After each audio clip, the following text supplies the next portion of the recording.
Okay, so Ed and I are going to spend 45 minutes with you today to talk about leveraging AI in sales intelligence to create a growth flywheel.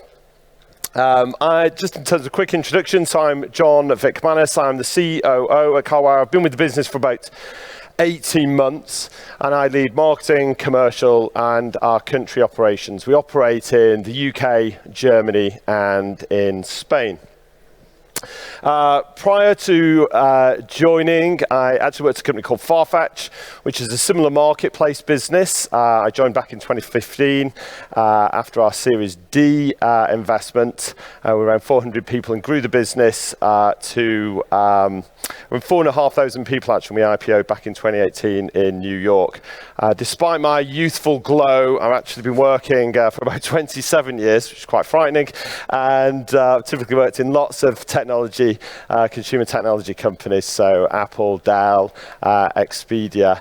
And I've always, certainly over the last decade or so, had a real interest in and fascination with how we can use AI to improve our ability to enhance direct relationships with consumers. All of the businesses that I've worked in have typically been direct-to-consumer businesses, and to some degree had an element of disruption to the way a category may go to market. And I've always been fascinated with the opportunity to use AI, to use the data that we have to improve consumer experience, but also an area of real interest to me is how we allocate capital within the marketing space. So at Expedia, I ran all of our demand generation activities across the world, and there's a huge investment in terms of using customer and product data to make good investment choices in real time.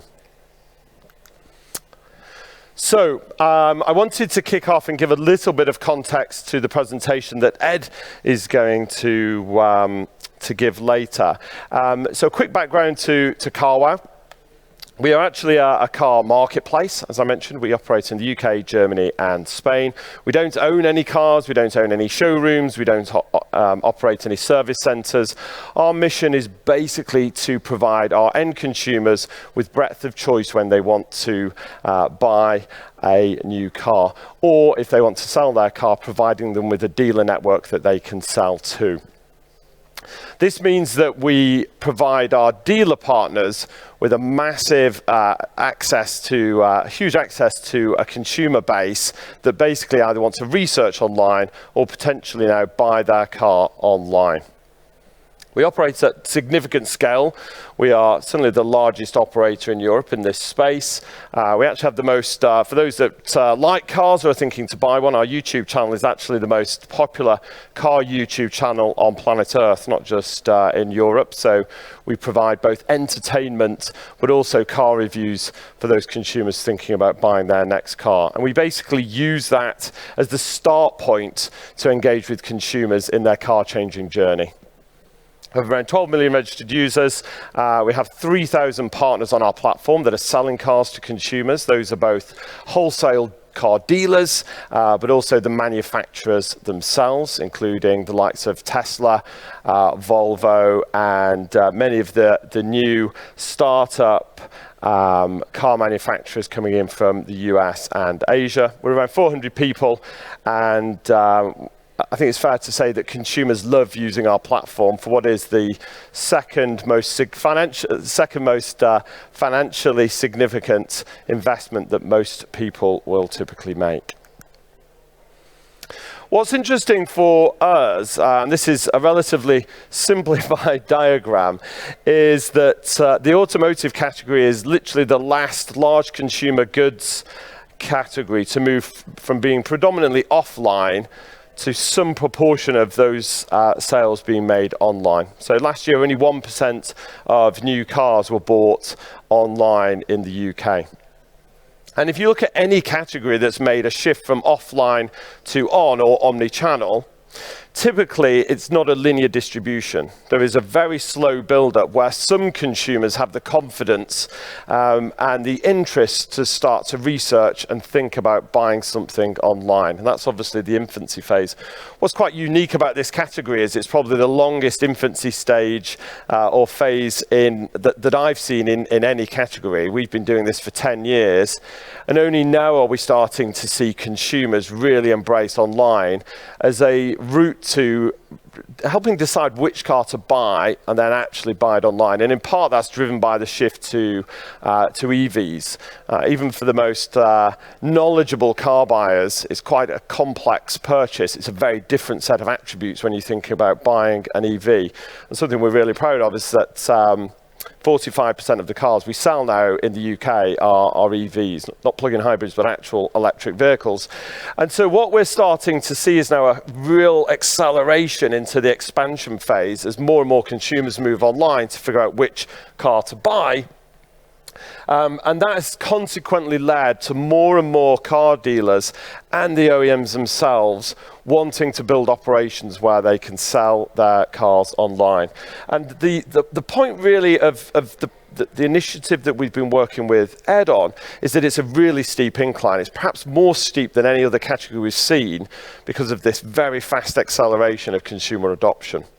And ultimately, that's created a need for both ourselves, but most importantly for our partners, to learn and adapt quickly.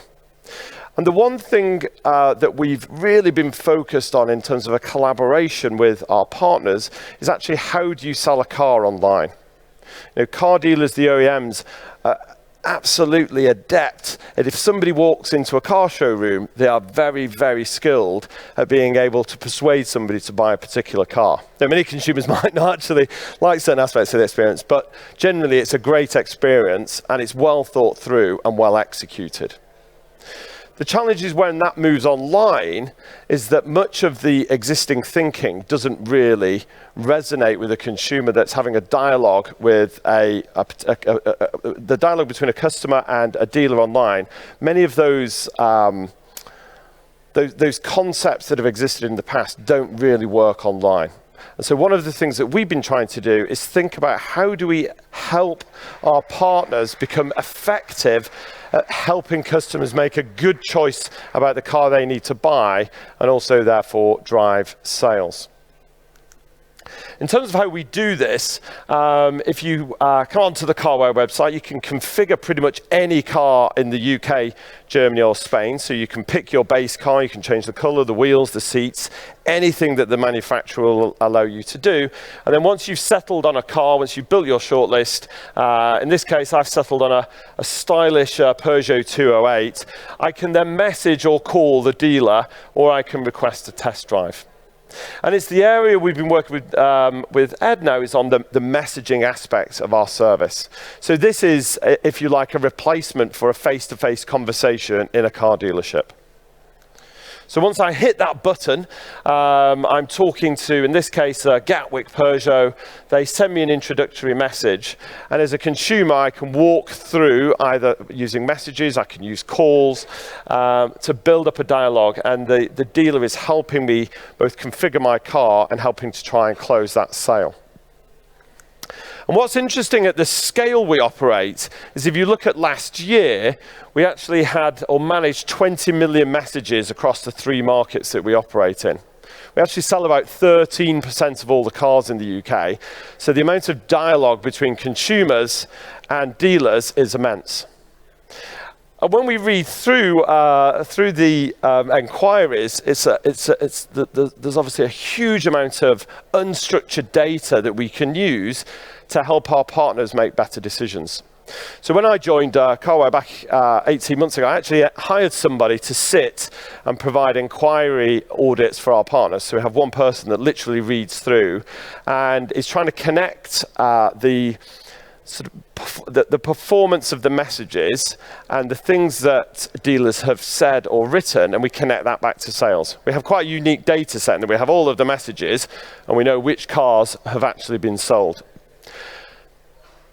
We found an amazing feedback from our dealer partners in terms of the insights that one individual could provide in terms of making modifications to how they were responding to customers. The problem is one person trying to read through 20 million messages clearly doesn't scale and actually isn't really connected. Much of the advice was, I suppose, based on loose proof points rather than an absolute understanding of actually this will really drive an improvement in sales. So I met Ed, we worked together at Farfetch on a couple of different projects, and I reached out to Ed to say, well, actually, how can we solve this problem? Our dealer partners love what we do. They really want to understand, actually, how do they best respond to particular customers? What drives sales behaviors? And how can we create both insights and product features that allow them to become better at selling online? And the reason this is really important to our partners is if you look at the performance of the salespeople that operate on our platform, the top quartile dealers sell 5 times more from an inquiry basis than the bottom quartile. So there's an amazing improvement. You can really drive improvement on our platform. And so our vision of working together was to really create on our platform a world where every dealer is as good as the best. We give our dealer partners the tools and capabilities and insights to be the very best that they can be. And if we do that, that creates a world where buyers, ultimately, the end users on our platform, have a really pleasurable and efficient service. And as a platform business, that creates that classic marketplace flywheel. As our dealers perform more effectively, the end users become even happier, recommend our service, and the flywheel keeps building. So we've done a lot of work over the course of the last 12 months with the objectives of how do we connect our conversations to our sales data so that we can discover the real drivers of effective communication in the car journey that satisfy both consumers and our dealers. And Ed's going to talk a little bit about this over the next 20 minutes or so. But from an AI delivery perspective, we've used the re-infer technology to read, interpret, and understand every single sales conversation. So historically, we had one person which would typically read through probably 20 to 30 inquiries on a daily basis, a very small and not particularly insightful set of results. And we were really keen to get to something that's statistically proven, that we know will work for our partners. If we ask them to do something, we have a very high probability that it will work. And ultimately, our goal is to provide a knowledge base, if you like, a strategy that we can challenge the industry to say, these are the opportunities to change the way you operate if you want to build a successful online business, but also give them tactical insights on a day-by-day basis that they can use to improve their performance on platform and generate more ROI from the customers that we send across to them every single day. So that's a little bit of context. I'm going to hand over to Ed to tell you a little bit more about what we actually did. Thanks, John. Yeah, great to be here. My name's Ed Challis. I'm the CEO of re-infer. So re-infer is a conversational data intelligence platform. So we really believe that in business, probably the most valuable data set, the most valuable data in the business is the conversational data, right? Whenever there's a problem in business, that is typically resolved by having a conversation. Whenever there's a kind of sales opportunity which can't be executed in a self-service way, that typically results in a conversation. Conversations are at the heart of growth. They're at the heart of margin. They're your cost base and they're your upside, right? Re-infer is really about kind of unlocking the value trapped in all of that conversational data and to give every stakeholder in the business access to the value within that. And we do that for businesses in loads of different verticals, from investment banking to commercial banking, insurance, e-com marketplaces, amongst others. Great. So the key thing for us is that conversations now in the business, I don't know about you, but on my phone I have like, I think 10 different messaging apps, right? So we're getting emails, we're getting chats, we've got 4 different chat channels, we've got 4 different video conferencing tools. So all of these different communications are coming into the business. Reinfer can connect into all of those in real time. And then the critical way that we believe this value is unlocked is by having a really simple, no-code platform that any stakeholder in the business can use to interpret, understand, and actually take automations off the back of those communications. So if you sit in the promotions team, you can very quickly mine your communications to uncover how those promotions are being received by your audience. If you sit in the product management team, you can very quickly hear every product reference, every I don't know how to do this reference. You really understand everything that's going on in your conversations. And then making that data, that structured data, accessible and usable in all of your other core systems, your CRM tools, your other reporting tools, and your product itself. So at its heart, at the really base of kind of Reinfer, is our ability to turn individual messages in the context of their thread into structured data. The thing that's trapping the value in conversations and preventing them from being really understood and used at scale is the fact that the data's not structured. It's hard to aggregate. It's hard to slice and kind of cut and interpret at scale. When you have 20 million messages, if that data's not structured, it's very hard to make sense of that at scale. So what Reinfer does is really extract the core intent signals, what the actual core meaning of every message was. And then once you have that structured data, you can start to do attribution, do kind of statistical analysis of what's driving positive or negative outcomes. And that's really at the heart of our tool. And everything about it is about getting to that state as quick as possible and making it really easy and kind of to maintain. So, you know, when we were initially talking about this this opportunity with John at CarWow, you know, 20 million messages, millions and millions of conversations across these different channels, all of these different cars, all of these different dealerships, all of these different salespeople. The goal is clear, right? We want to make these conversations as pleasurable, as efficient, as effective as possible. But how do you actually kind of how do you know what are the strong drivers of having a good sales conversation? I've actually read like a number of sales books. They are light on facts and statistics, right? It's always kind of an opinion thing. You should do this. There's 4 types of buyer. There's 3 types of seller. There's no, for someone who comes from kind of a quantitive background, you're like, at what chapter are they going to give me anything that's real, right? Or am I just reading like, you know, Steve's pontifications, you know? So if you look at 2 conversations, you know, you could say, oh, maybe conversation 1's better, maybe conversations 2 better, this was good, that was good. It's kind of hard to make sense of what were the really impactful events there and what was the really impactful sequencing going on. But, you know, luckily, CarWow has a very clear signal, right? They know which conversations resulted in a car being purchased and which conversations actually resulted in no purchase, right? Even at the scale of kind of a few messages or hundreds of messages, this wouldn't be enough. But at the scale that CarWow's operating at, this can provide hard statistical evidence on what's going on in these conversations and allow you to attribute that to what the most effective behaviors are. So you can actually view every single conversation that's happening on the CarWow platform as a little micro experiment. They're not all, you know, they're not all operating against kind of code. They're people. They're trying things out. They operate in different kind of cultures. Every single message is unique and has a kind of different psychology behind it. And then because of that natural variation, if we split the conversations into 2 groups, we can effectively do kind of A/B tests, just as you would with a website, right? No kind of big e-commerce business would run a website without Google Analytics and A/B testing its stuff. Opinions would not wash. You wouldn't have a $1 billion revenue website without any web analytics, right? That would be insane. But most human sales organizations operate like that. No attribution, no statistics, no truth, just opinion. So if you can split the data set, if you can split the conversations into the conversations that had sales, the conversations that didn't have sales, and then you have this structured data against every message, you can start to provide hard statistical evidence on what behaviors are actually driving positive outcomes. And it's super powerful.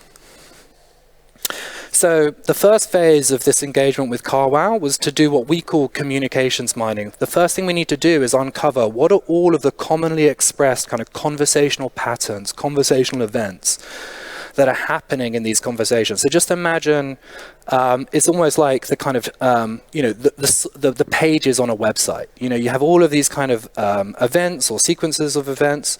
We need to automatically discover what those are in the conversational data set.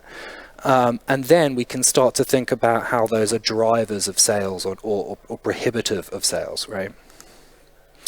So we did that. We discovered over 120 different intents, which all had predictive power on sales outcomes, right? These are things about, salespeople potentially apologizing, specific questions around financing, specific questions around what the next step was, specifications, extras, stock, timescales. So, a mixture of kind of hard, fact-based kind of steps that you would need in the logistics of buying a car, and also behavioral kind of qualifiers or sequencing or kind of human interaction kind of intents. So 120 different intents, and then we looked into the results. Okay, so how do these intents, how predictive are they, and what sequencing do they have to have the best outcome on sales? So, I think I'm just going to walk through just a few of these results because I think they're really kind of powerful and simple, right? So, managing expectations. These are kind of all of the best, these are actually a validation of the best behaviors you want. And so, let people know how long things are going to take. And when they take longer, tell them that. Such a simple outcome. But if you do that consistently, your close rate is on average 40% higher, right? Some people don't do this enough. It's really important to do it, right? And if you do it, like imagine changing a behavior and getting 40% higher yield in any other, it's really crazily good, right? Establishing needs, right? So one of the key things in any complex purchase is there's so many options, so many kind of variables at play. Navigating that space of possibilities is just too much, right? So you need to kind of understand what's important for the buyer so that you can guide them to getting the things that they need and not focus on the things that are relevant. Some people do this much better than others. Some people do it earlier and really qualify what that is. And especially kind of, I think in the car market at the moment, there's a lot of kind of supply chain issues, a lot of maybe the options that were available before, COVID and sewers and all of these things was going on, are now a little bit more constrained. So if you really understand people's needs, you can better guide them through some of that complexity. Doing this well, doing it early, 20% higher conversion. Making it personal, right? It's a small thing, but if you really tailor your messages to the individual and the specifics of what their journey to that point, 10% higher conversion. Not being pushy. So one of the key things that we found is that if you push promotions or if you push deals or financing plans too early in the conversational process in the sales journey, you can actually really turn people off. So these are things that are useful and can have positive outcomes if done at the right stage, but if you do them too early, you can actually have a negative impact on sales. Knowing the competition. So I think one of the things, the salespeople are often very, very busy. They have more inquiries than actually they can naturally deal with. They have to make some kind of decisions about who they're going to focus on, who they're not going to focus on. It can often be, I'm involved in sales at my company. You can often kind of feel offended when someone mentions an alternative way to solve this problem. But actually, it's one of the most predictive, most valuable signals. If someone knows the competition, they're most likely to buy, and you should probably prioritize that customer and treat them, get them what they need as quick as you can. 140% more conversion when customers say this up front. Yeah, sharing bad news early. These are all the behaviors you would want a good kind of salesperson to have, but, letting people know how, like, if there are any issues with the order that they want to have, letting them know that as soon as possible, letting them know the impact that that's going to have on their particular purchasing journey. If you give people the information, you give it to them cleanly and upfront, bad news shared early is actually a net positive. Yeah, and then this is just kind of a corollary to that, just really being clear around the whole process and that path to execution. It's really, really valuable. So we've found a whole bunch of these kind of statistical hooks, these conversational patterns, which are really super predictive of sales. We can interpret this against every message in real time. We're now in the process of rolling this out. So every dealer can see how they're performing against these core statistics. Every sales manager can see how their team is performing, and every individual salesperson can see how they're performing. So everyone is getting super actionable. It's really simple feedback. It's not kind of some dark arts of sales. It's really actionable feedback around how every person involved in the sales journey can improve their kind of conversational design, their interaction patterns. So it's super exciting. I think that's everything I wanted to present. I thought we'd just do a quick Q&A with John. So, yeah, I think the first kind of thing when I first met you, you talked super convincingly around, the value of data to kind of help drive hypotheses in a kind of growth engine. I wonder if you could expand on that. Yeah, of course. I suppose one of the nice things about having spent most of my working life working for businesses that are classified or badged as direct-to-consumer businesses is that you have that connection point with consumers, and therefore you have the ability to try things very, very quickly to assess the impact. And I think as a marketeer, I obsess obviously over the product experience that we provide, but also understanding how to drive efficiencies into the marketing program. So whether that's testing creative, testing strap lines, that there is so much we can do to drive efficiency into our business. And ultimately, if you go back to the ethos for any marketplace or platform business, is typically we should be able to provide distribution. So in our case, leads to car dealers more efficiently than they can do themselves, because we have more data. And if we use the data, it's like having money in the bank. If you don't do anything with it, it deteriorates in value. Our focus is always about building a culture, actually, to say, well, if our role is to provide efficient distribution to partners, then we have to use the asset really respectfully and carefully and invest into it. So we've always, in every single business, built a culture around testing and learning, to learn quickly, to fail fast, and to ensure that we're actually doing what we're supposed to do. I think the most important thing for me, though, is I suppose most marketers would tell you exactly the same answer. I think the thing that's most important, particularly in scale-up businesses, if you think about a business that needs to grow 50, 60, 70% every single year, then you have to ask the team to deliver new initiatives year over year. Every single quarter, we need to find new things to deliver that will drive that growth. You can't just rely on the things you did last year. And therefore, your risk appetite has to be huge. You really have to try new things. And I suppose the thing I like most actually about test and learn is creating a culture of risk, trying things, allowing everybody in the organization to test stuff. I suppose when I started work 27 years ago, most of the ideas flowed from the top. And certainly now as an executive, most of my ideas are crap, actually. And much of what we've done with using test and learn as a cultural phenomenon in the business is to allow everybody to come up with ideas. And I think if you join a company and it's your first job, and you can actually have a pretty profound impact on the business, that's phenomenal. And one quick example of this, actually, from when I worked at Expedia, we tested everything, and there's a really young product manager joined the business, and he thought, well, I never stay in hotels, and so he signed up to the Home and Away affiliate program, actually. So Home Away, which which is now Verbo, so it provides alternative accommodation similar to Airbnb.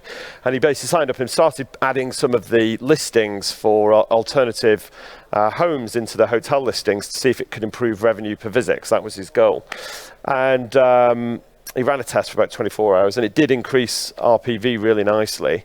And then he presented at our test and learn forum. So Dara, our CEO, would sit and everybody would watch and walk through the results so we could learn collectively. And then about 3 months later, Dara stood up in front of the whole company and said, we've bought HomeAway. And I was always convinced it was probably based on that one test and learn result that somebody at the beginning of their career put together. And I think that's, for me, is truly inspiring in terms of if you can build that into the culture. Yeah, it's amazing. And actually, that's one of the things around data is if you can put it into every employee's hands, if you are a younger employee, you're not just going to pontificate an opinion, but if you have some data, you can feel enabled, empowered, to come and bring that idea. That's super interesting, and I think that's really like something that we're keen on as well. Is like every kind of data, every kind of bit of data that the business collects has value to people outside of the people that may own that data or manage that data. How can you like safely kind of democratize access to it? Because there'll be product insights, there'll be support insights, there'll be sales insights. I think that's why what we've done with the conversations in the business, I suppose we had many perspectives that we would tell car dealers particular things that we thought were the right things to do.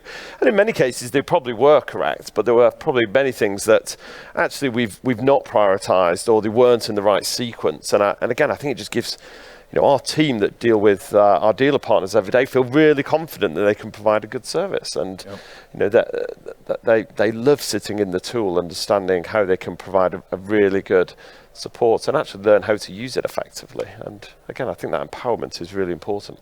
Amazing. And so I guess, it's kind of pretty clear what we're doing in the medium and short term, but how do you ultimately see, more broadly, even within the CarWow platform, like that sales journey evolving both for, sellers, the dealers and buyers? I mean, how do you see that kind of, I'm guessing, a bit in the longer term? Yeah, it's a good question. I think what we're doing at the moment is an amazing first start, but it's still reliant on, there's lots of human intervention between ourselves and the partner. So I would love to provide, really to productize much of the work that we've done so that the dealers have recommendations in real time. I suppose we've talked about in my head a sort of Grammarly, if you like, of sales advisors. So if a sales advisor is sitting responding to a customer, we could actually score or grade what they're writing in real time. We could make recommendations of perhaps different ways to phrase something that they're writing, or to rephrase the intent of what they're putting together. So I would love to do that. I suppose having humans and the AI working together to provide a better experience for customers, but also most importantly, actually, to scale. The biggest problem when we look at that S-curve, the biggest challenge for many businesses as you make that shift is you're still running your offline operation, so you've the costs of running that, plus then trying to run an online operation at the same time. You're adding more costs there. So actually, how can you create great experience efficiently? Yeah. And I think the AI and the human working together, I think, is that's where there's a massive opportunity, I think. Yeah. And that's such an interesting thing, is that everyone always thinks, kind of growth or cost, and margin, like kind of two separate business objectives, but they're often so closely aligned, right? That actually tight spots between. Amazing. Cool. So I think that's everything from our side. If there's any questions in the audience, we'd love to answer them. Great. Yeah. Yes, thank you very much for the presentation. Just a question on CarWow. If you could maybe explain in more practical details, how do you kind of organize the training of your sales force based on these hints provided from this conversation? So plus 140% of chance to concretize sales, and how do you track the results based on which hints were used? I don't know how you do that, but very practically, how does it work for you to increase your revenues? Thank you. No, it's a great question. So in terms of the output, so we have an account management team, so a customer success team, that sit with our partners every single month, or in many cases for the large ones, they will sit and work with the partner on a weekly basis.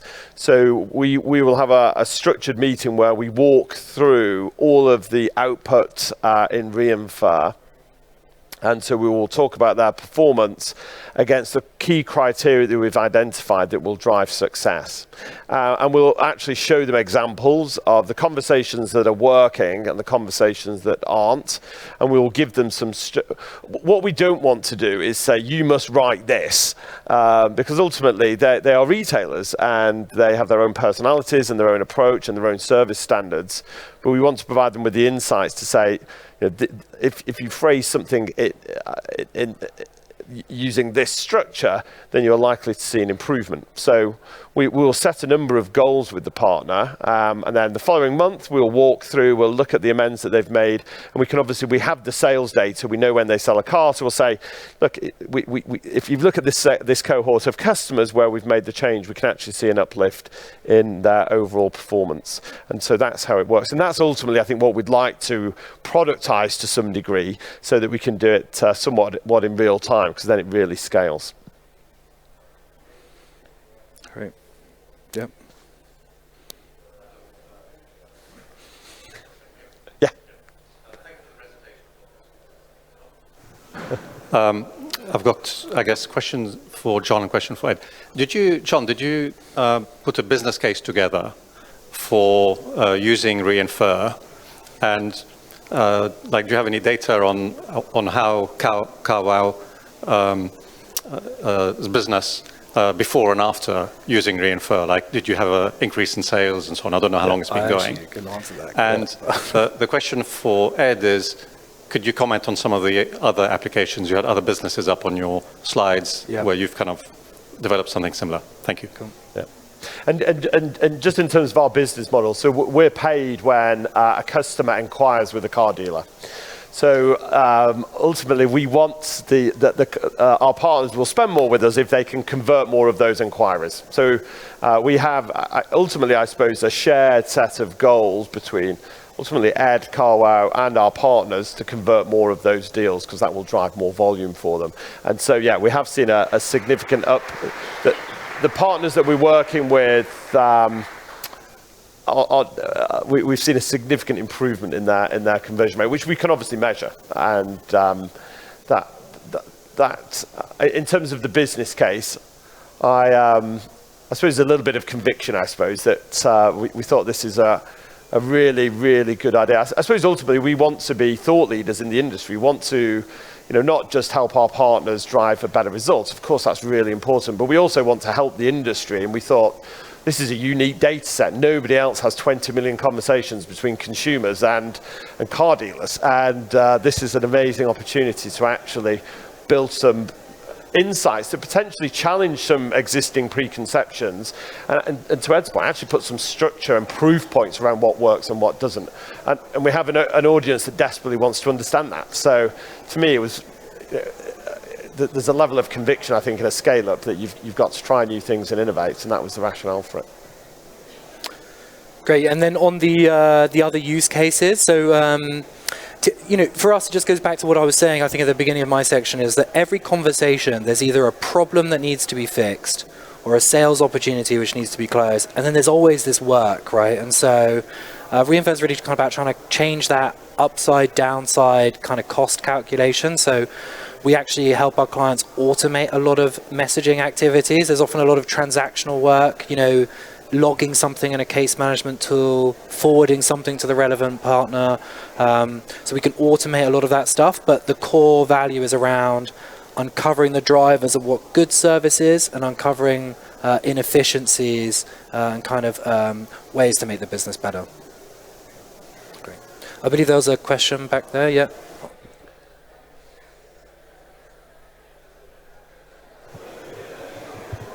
Thank you. Thank you for the presentation as well, really interesting. I just had a question. I suppose, especially in the automotive sector, there are many variables that influence the purchase journey, as we know. I've done a lot of automotive work as well. How do you deal with attribution then? Specifically, I can see how you can control the variables in your business directly with partners. How do you deal with those variables that you can't control? and the black box of Google and all the stuff that we have to deal with any consumer purchase journey. And are there plans to factor in some of those data points to expand the flywheel? And it's a tough question, granted. Yeah. But, no, I was actually talking to Ed beforehand, actually, about some of the things we can do. You. So, again, I think I mentioned that it's my job to provide our partners with efficient distribution. And of course, we buy some of that distribution from Google, from Meta, etc. And we obviously use a number of quantitative data points to aid our capital allocation decisions, but I'm really interested actually in taking this data, particularly when we think about audiences and particular segments of customers. It provides us with a really rich data source, because we obviously swap the unstructured for the structured now, and therefore we can use it in that space. And I think there's lots of opportunity there. Again, when we think about test and learn, we've not proven that yet, but I think there's a good opportunity there to use this again to drive more efficiency into our marketing campaigns, and actually into the core products as well. So when somebody comes to the sites, how can we help them? Again, based on the things that they're doing, the questions they're asking, how can we serve up different content to those users ourselves? So yeah, I think it's a huge. I'm on a personal level really excited about trying out how we can use the data to better effect. Great. One more question. Hi. My question is for John. And so I see that carwow has a lot of conversations going on. 20 million is a lot. Yeah. So AI can obviously be applied very well. But what about a company where you don't have such a scale? How does Reinfer work in that situation? Or can it work in that situation? Yeah, for sure. I think when you really need the scale is when you to do this hard attribution to the sales outcome, because it's just a binary kind of yes or no, and then to do that kind of attribution to a specific event, you actually do need quite a big corpus of conversations. What you can do when you have a smaller team with a much lower volume is really just understand what the conversations are about, right? So it's often, our clients often implicitly know kind of what their conversations are about, but when they use our software in a relatively small team, it's the first time they have hard numbers around that.